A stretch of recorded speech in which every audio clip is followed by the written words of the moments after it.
શ્રી મહાપ્રભુજી ધન્વંતરી અવતાર અને મોહિની અવતારને એક જ માને છે. અસુરોને મોહિત કરવા માટે પ્રભુએ મોહિની સ્વરૂપ લીધું. જ્યાં ધન્વંતરી પ્રગટ થયા, અમૃતનો કળશ ઝૂંટવીને અસુરો ભાગ્યા તો નર્ક થયો. અમૃતનું પાન દેવોને કરાવવું છે, અસુરો અમર થઈ જાય તો અધર્મ વધે.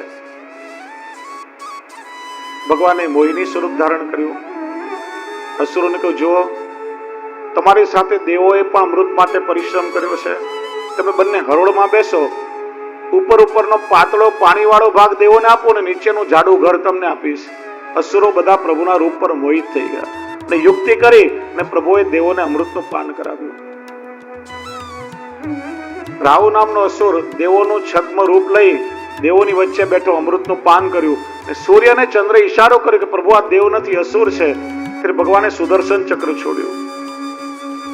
અમૃત પીધું એટલે અમર થયો, મર્યો નહીં. એકમાંથી બે થયા, રાહુ અને કેતુ. ભૌગોલિક કારણ કોઈ પણ હોય, વૈજ્ઞાનિક કારણ, પણ પૌરાણિક આખ્યાયિકા છે આપણે ત્યાં કે સૂર્ય અને ચંદ્રએ ફરિયાદ કરી એટલે પર્વો પર એ ગ્રહણ લગાડે છે, એટલા માટે ગ્રહણ યોગ થાય છે. અને પછી દેવોને અમૃત પાન કરાવ્યું. સ્વર્ગ પાછું એમણે જીત્યું. એ રીતે ઠાકોરજી કૃપા કરી. ત્યાર પછી બલિરાજાનું ચરિત્ર સુખદેવજી પરીક્ષિતને સંભળાવે છે. બલિરાજાએ વિશાળ દૈવી સંપત્તિ ભેગી કરી સ્વર્ગ ફરી જીતી લીધું. બલિરાજાનું સામર્થ્ય જોઈ દેવો સ્વર્ગ છોડીને એમને ચાલ્યા ગયા. દેવ માતા અદિતિને દુઃખ થયું. મહર્ષિ કશ્યપના આશ્રમે આવ્યા. અદિતિએ બધું વૃત્તાંત પતિને કહ્યું અને પતિના કહેવાથી ફાગણ માસના શુક્લ પક્ષમાં 12 દિવસ સુધી પયોવ્રત કર્યું.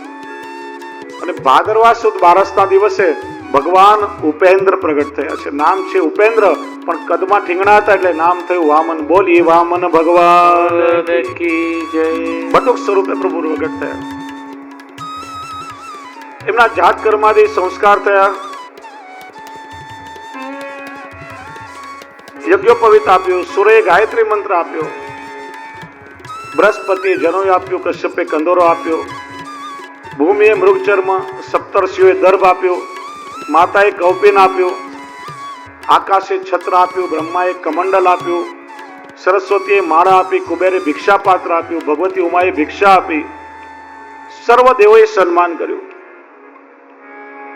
અહીં નર્મદાના કિનારે ભૃગુ કચ્છ, જેના આજે આપણે ભરૂચના નામથી ઓળખીએ છીએ, બલિરાજાએ અશ્વમેધ યજ્ઞ કરાવ્યો અને પ્રભુ વામન સ્વરૂપે બલિરાજાના યજ્ઞમાં પધાર્યા.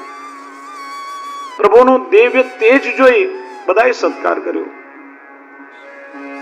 બલિરાજાએ વંદન કર્યા. કેવા લાગે છે આજે ઋષિઓની તપશ્ચર્યા સાકારિત રૂપ ધારણ કરી મારા યજ્ઞમાં પધારી છે.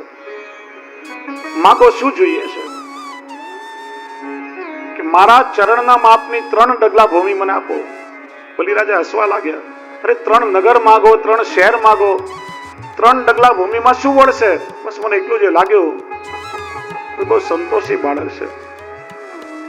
સંકલ્પ કરવા માટે આત્મા જારી લીધી. શુક્રાચાર્ય બહુ સમજાવ્યા કે રાજા સંકલ્પ ના કરો, આ સામાન્ય બાળક નથી, આ સ્વયં વિષ્ણુ છે. હમણાં આકાશ જેવી કાયા ધારણ કરી તમારું બધું ઐશ્વર્ય લઈ લેશે.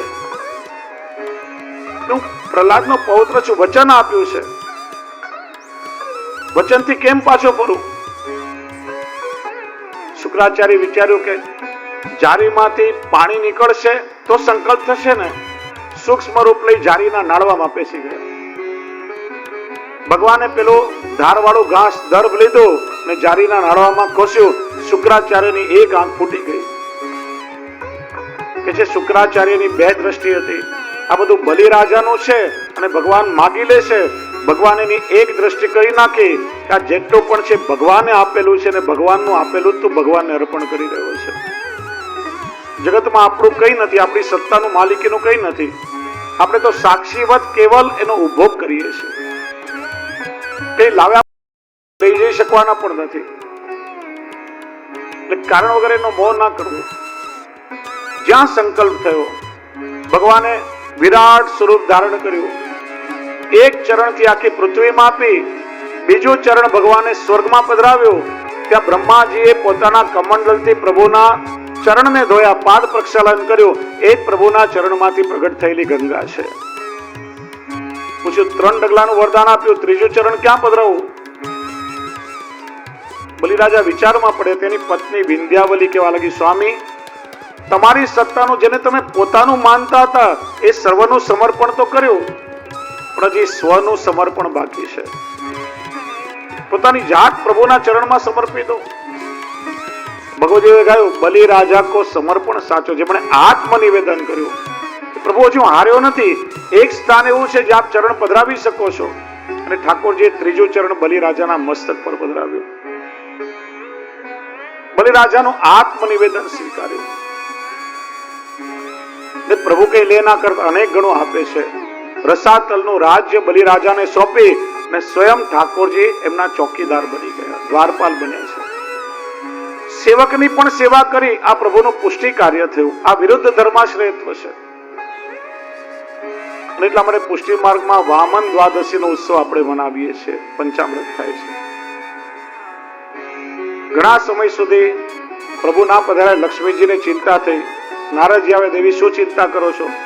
એ શું કહું, મારા પ્રભુ પેલા બલિરાજાના યજ્ઞમાં ગયા હતા, હજી સુધી આવ્યા નથી. કે જલ્દી આવશે નહીં. પૂછ્યું, કેમ? બહુ સરસ ચોકીદારની નોકરી મળી ગઈ છે. લક્ષ્મીજી માલણનું રૂપ લઈને આવ્યા. બલિરાજાને ત્યાં કેવા લાગ્યા, મહારાજ, મનમાં એક મનોરથ થયો છે. મારે કોઈ ભાઈ નથી, મારી ઈચ્છા છે કે તમને ભાઈ બનાવી તમારી રક્ષા માટે રાખડી બાંધું. કે સારું, મારી કોઈ બેન નહીં, આજથી તમે મારા બેન અને હું તમારો ભાઈ. સૌથી પ્રથમ લક્ષ્મીજીએ બલિરાજાની રક્ષા માટે રાખડી બાંધી. ત્યારથી રક્ષાબંધનનો તહેવાર આપણે ત્યાં ઉજવાય છે. બેન પાસે એમને રાખડી ના બંધાવાય. બેન ભાઈના દીર્ઘાયુષ્યની કામના કરે અને બદલામાં ભાઈ બેનની ઈચ્છા પૂરી કરે. માગ બેન શું જોઈએ છે? આમ તો મારી પાસે બધું છે, પણ થોડા સમયથી ઘરનો રખેવાળ ક્યાંક ભાગી ગયો છે. આ તમારો રખેવાળ બહુ અટ્ટોકટ્ટો સુંદર છે, મને આપો તો મારું કામ થાય. લક્ષ્મીજી પ્રભુને લઈ સ્વધામ પધારે. કે છે ત્યારથી દર વર્ષે 4.5 મહિના, અષાઢ સુદ 11 થી કારતક સુદ 11 સુધી ઠાકોરજી બલિરાજાના દ્વારપાલ બનીને સેવા કરે છે. એટલા માટે કે દેવ પોડી ગયા, કેમ કે સર્વ દેવોના અધિષ્ઠાતા ભગવાન વિષ્ણુ છે. અને એ સેવા કરવા પધારે એટલે એમના અભાવમાં કોઈ પણ વૈદિક કર્મ ના થાય. એ ચાતુર્માસ કહેવાય છે. ત્યાર પછી મત્સ્યાવતારની કથા કહી, 8મા સ્કંદને વંદન કરીએ. 9મો સ્કંદ ઈશાનું કથા, પ્રભુનું વામ સ્તન, 24 અધ્યાય.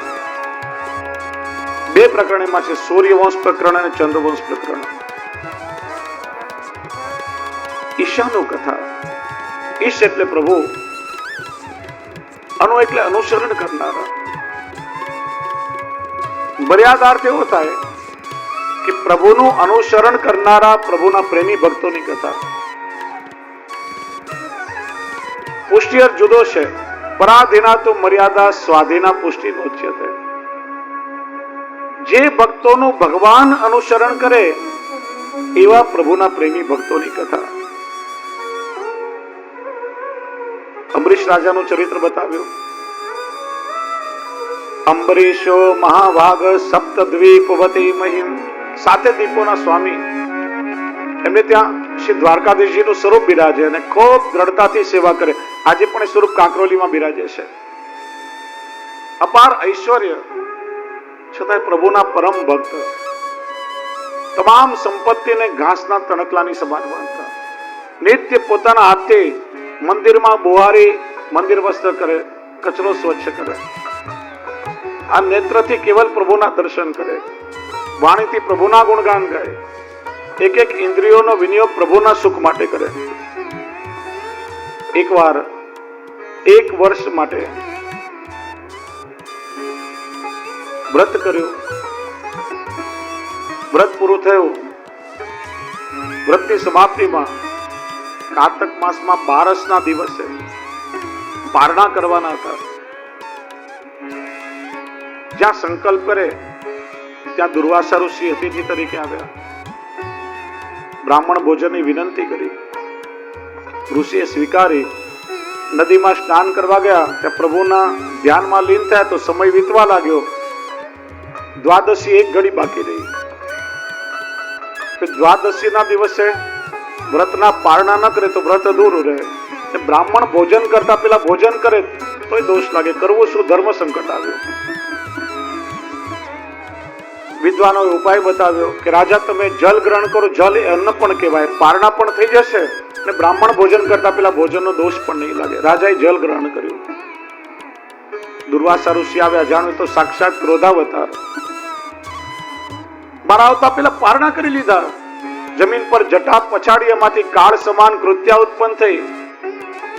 એ સમયે ભગવાને પોતાનું સુદર્શન ચક્ર છોડ્યો. કૃત્યાને વિલીન કરે એ સુદર્શન ચક્ર દુર્વાસાની પાછળ પડ્યું. દુર્વાસા ભાગતા ભાગતા પ્રભુના શરણમાં આવ્યા.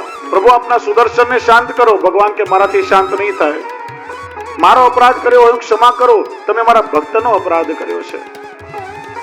અહમ ભક્ત પરાધીનો યહ સ્વતંત્ર ઇવ દ્વિજ સાધુ ભીર્ગ્રસ્ત હૃદયો ભક્તૈર ભક્ત જનપ્રિય.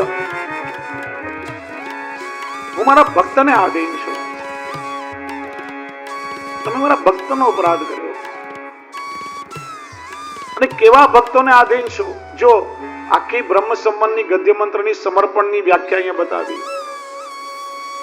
યે દારાગાર પુત્રાપ્તાન પ્રાણાન વિત્ત પરમ મેમમ પરમ હિત્વા મામ શરણમ યાતા કથમ ત્યાસ્તક્તુમુસ્સહ.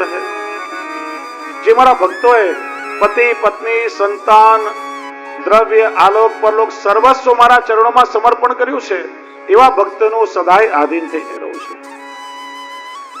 સાધવો હૃદયમ મહ્યમ સાધુનામ હૃદયમ તુહમ મદન્ય તેન જાનંતી નાહમ તેભ્યો મનાગતિ. એવા ભક્તો મારું હૃદય છે અને હું મારા ભક્તોનું હૃદય છું. બહુ સુંદર વાત કહી વૈષ્ણવ. આખી અંગીકૃતિનો ભાવ અહીંયા બતાવ્યો. શબ્દ પર ધ્યાન આપજો. આજકાલ આ શબ્દનો બહુ ખોટો દુરુપયોગ થઈ રહ્યો છે સમજ્યા વિચાર્યા વગર. પ્રભુને જ્યારે જીવ આત્મનિવેદન કરે છે, મર્યાદા માર્ગમાં ભગવાન સ્વીકાર કરે છે, પુષ્ટિ માર્ગમાં ઠાકોરજી એને અંગીકાર કરે, અર્થાત પ્રભુ એને પોતાના અંગરૂપ બનાવી લે છે. સ્વીકાર હોય એનો તિરસ્કાર થાય. ઠાકોરજી શું કહ્યું? મારા ભક્તો મારું હૃદય છે, એનું ભક્તોનું હૃદય છે. હૃદયમાં છે એવું નથી કહ્યું. કોઈ હૃદયમાં હોય ને હૃદયમાંથી બહાર કાઢી શકાય, પણ હૃદયને કાઢીને બહાર ના મૂકી શકાય. પ્રભુ એને પોતાના અંગરૂપ બનાવ્યા છે. અને જે વસ્તુને પ્રભુ અંગીકાર કરે એ સાક્ષાત ભગવદ રૂપ બને છે. એટલે જ આપણે ત્યાં ઠાકોરજીની દરેક પ્રસાદી વસ્તુની મહત્તા છે. તમે ક્યારેક મંદિરોમાં જોયો હશે કે રાજભોગ ને શેન પછી મુખિયાજી પ્રસાદી માલા બીડા પધરાવીને આવે તો બાળકો ઠાડા થઈ જાય. ઠાકોરજી અંગીકાર કરે સાક્ષાત ભગવદ રૂપ છે. અને સેવા બિરાજતી હોય તો વસ્તુ ધ્યાન રાખો, પ્રોટોકોલ સમજો કે કોઈ પણ પ્રસાદી વસ્તુ જ્યારે વિસર્જિત કરવી હોય એમને ના કરાય. ઠાકોરજી અંગીકાર કર્યો એટલે સાક્ષાત ભગવદ રૂપ છે. સેજ નાક પાસેથી આમ શ્વાસ લઈને પછી વિસર્જન થાય. એમાં રહેલું ભગવત સ્વરૂપ આપણી અંદર અંતરહિત થઈ જાય તો પધરાવાનો દોષ ના લાગે. એમ તમે સકડી ભોગ ધરતા હોય તો ઠાકોરજીનો સાણેલો કોર પ્રસાદ લેવા બેસે ત્યારે સૌથી પહેલા એ જ લેવો જોઈએ. અથવા ચરણમાં સમર્પિત તુલસી દલ મુખમાં રાખતા પહેલા આમ સેજ શ્વાસ લઈને પછી મોઢામાં રખાય. પ્રભુએ અંગીકાર કર્યું સાક્ષાત ભગવદ રૂપ. મહાપ્રસાદ બી ભગવદ રૂપ છે. દાંતથી ચાવવાનો અપરાધ ન લાગે. બને તો સીધો પેલો કોર ગળી જવો જોઈએ. પ્રભુએ અંગીકાર કરેલી વસ્તુ સ્વયં ભગવદ રૂપ છે. પ્રભુ એને પોતાના અંગરૂપ બનાવ્યું છે. આપણે જે પ્રસંગ આવે છે 252 વૈષ્ણવમાં પ્રેમજી લોહાણા હાલારવાળા યાત્રાળુઓના સંઘ સાથે ગોકુલ આવ્યા. શ્રી ગુસાઈ જે બ્રહ્મ સંબંધ આપ્યો, યાત્રા કરીને પાછા શરણમાં આવ્યા. કૃપાનાથ શરણમાં તો લીધો, હવે કોઈ ભગવત સેવા પધરાવી આપો. સાધારણ જીવ છું, મને કોઈ સાધારણ સેવાનો પ્રકાર પધરાવી આપો.